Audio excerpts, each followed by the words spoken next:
Hi, welcome to John Cash Ministries and Revelations Church. Today, I want to give you God's marching orders to you. Now, we're in 2 Timothy, verse 1 through 4 and chapter 4. So chapter 4, starting at the end of verse 1, the Apostle Paul gives Timothy, his friend in the ministry, his protege, the person he's been mentoring, gives them his marching orders.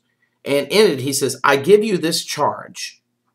And what he's about ready to tell Timothy, God is saying to each one of us, no matter who you are. If you're a Christian, you're a minister of the gospel.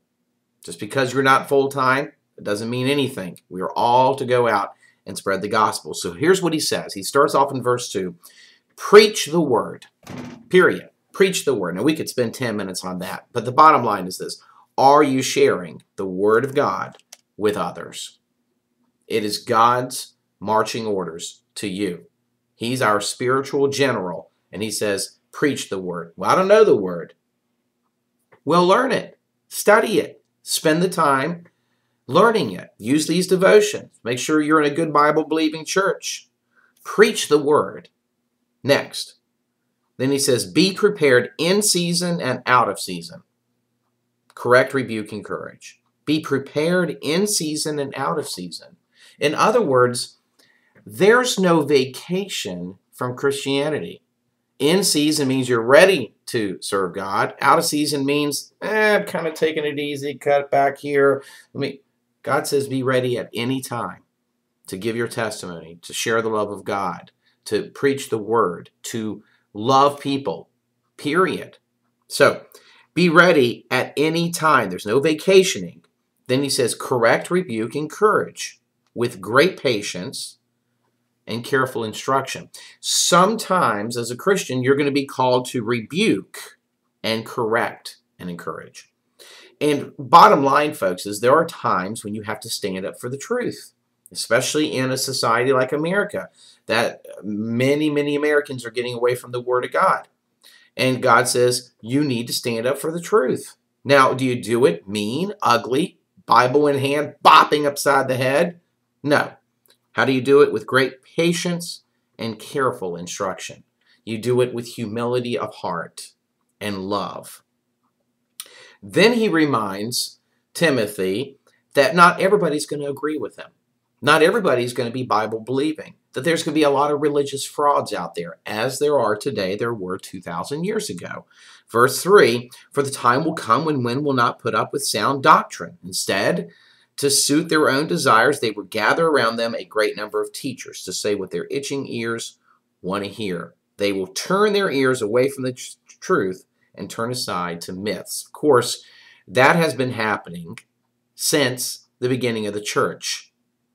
A lot of people, of course, see that happening in America today and go, well, the end's got to be here. No, this has been going on for 2,000 years. Now, there's going to be an increase in wickedness, but folks understand that, depending on what country you live in, what time you live in, there's always an increase in wickedness out there. Just because it's hit America doesn't mean that Jesus has to come just like that. But here's the bottom line. Understand there's going to be persecution. Inside the church and outside the church, there's going to be persecution. There are going to be religious frauds that are going to be painting Jesus as something he's not. And so he says, listen, he says to him, with this in mind, okay, keep your head in all situations. That's verse 5. Keep your head. In other words, Timothy, I want you to be wise as a snake and gentle as a dove. Okay? Don't quickly jump from this to this to this and think very hard before you start fighting certain battles. Choose those battles carefully. But you keep your head in all situations. Are you keeping your head in all situations, folks? That's what he wants us to do. Then he says, endure hardship. Hey, you're going to go through hard times. You know the sign of a born-again Christian is one who is persecuted. You're going to go through hard times. And it might be from those people who aren't preaching the truth. And then he says this, do the work of an evangelist and discharge all the duties of your ministry. I want to end with that word discharge. He says, discharge your duties of your ministry. You ever heard the term discharge your gun? That's when you shoot your gun, okay? This is interesting. When he says discharge all the duties of your ministry, in a way, he's talking about it as an offensive weapon. The weapon is against evil.